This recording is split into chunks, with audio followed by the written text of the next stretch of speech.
Hello Libra, Sun, Moon, Rising, and Venus signs. Kamusta kayo?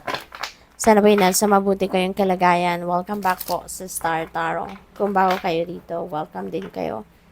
Thank you sa inyong support. I truly appreciate it. God bless you all. Libra, pauna mensahe po ninyo ay the Chariot energy. So, this is moving on energy, Libra, no? So, maybe you are coming from a situation na challenging, no? Siguro nahirapan kayo doon, problematic, ganon. Pero you were able to manage to get out of that situation. Napagtagumpayan ninyo ito. Kaya you are moving on right now. Patungo na kayo doon sa tagumpay. Papunta na kayo doon sa panibagong sitwasyon, panibagong endeavor, no? Panibagong experience. And bit-bit ninyo dito um, yung ano ninyo, yung lakas ng loob, determinasyon, confidence. Kasi galing din kayo sa pagtatagumpay, 'di ba? And you're heading towards another tagumpay. Kasi you know pretty much sa sarili ninyo na kung kaya ninyong pagtagumpayan yung mahirap na kung ano man ang pinagdaanan ninyo sa life, magagawa nyo uli yan, no? Magtatagumpay uli kayo. Kaya ano kayo ngayon, very confident kayo na as you head towards a new beginning, as you head towards a new life, magtatagumpay uli kayo sa kung ano man ang pagdadaanan ninyo rito. Maaari din na magta-travel ang iba sa inyo dito, Libra, no? We have the Fool, so definitely you're heading towards something new. New endeavor, a new situation, new experience, no? So, the Fool, this could be anything. This could be in various areas of life. Depende sa inyong sitwasyon. Kung ano man itong sisimulan ninyo, this is something that you are going to take risk. You're going to take a chance, no? On this situation, kung ano man ito. Malakas ang inyong loob, no? Malakas ang inyong loob. You are courageous. You have that inner strength sa ngayon na harapin kung ano man ang hamon ng buhay na maring ma-encounter ninyo along this journey. Eight of Pentacles, Libra. This is trabaho. So, siguro, yung full energy na to, that signifies a new beginning in trabaho, karera, maaaring ganon, no? So, siguro, ganon ang sisimulan ninyo sa ngayon. Possible then na you are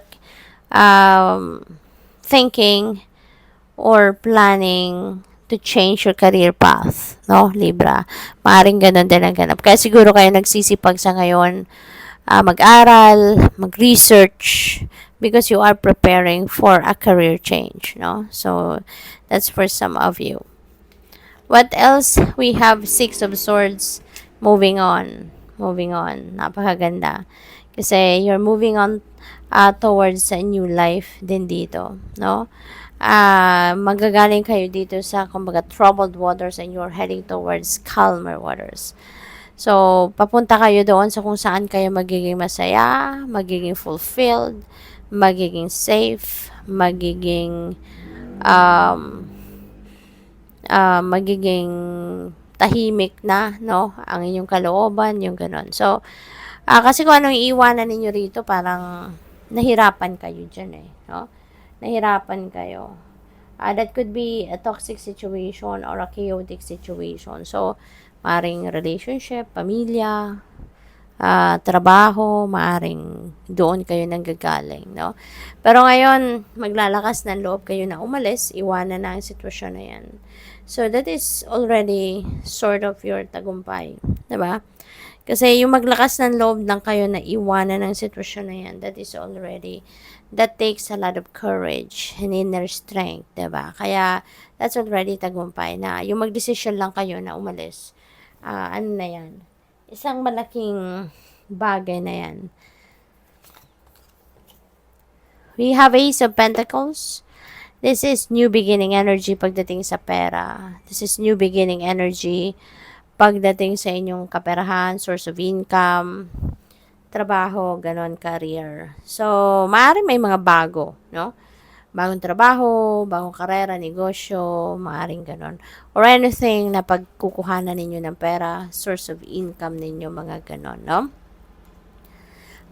Possible din na ang iba sa inyo dito, financial blessings, no, marireceive. Baka cold cash, mahahawakan ninyo talaga.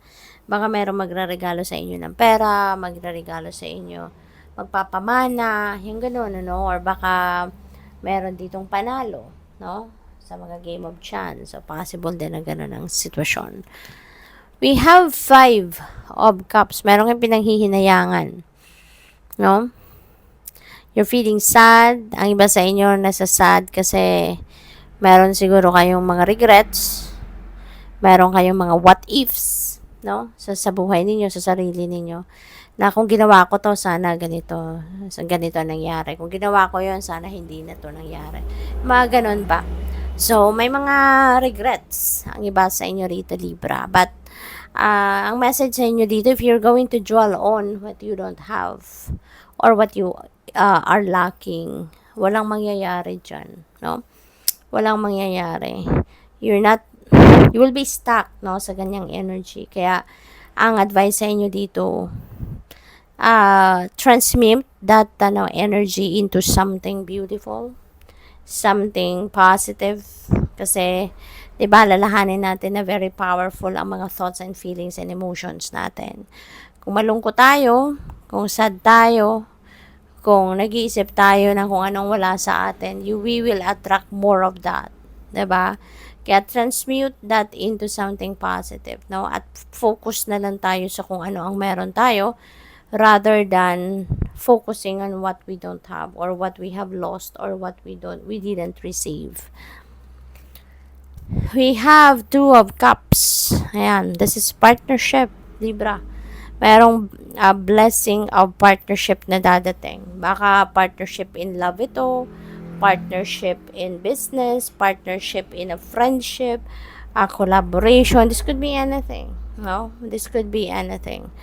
But definitely meron kayong makakapartner na ngayon, makakasama. Hierophant, hala. Baka yung partnership na to is in love and baka may whirlwind romance dito, Libra. Kaya maaaring mauwi sa kasalan agad, no? Mauwi sa pagsasama, no? Agad-agad maaaring ganon. So, good luck po. Thank you for watching. Love and light. Namaste.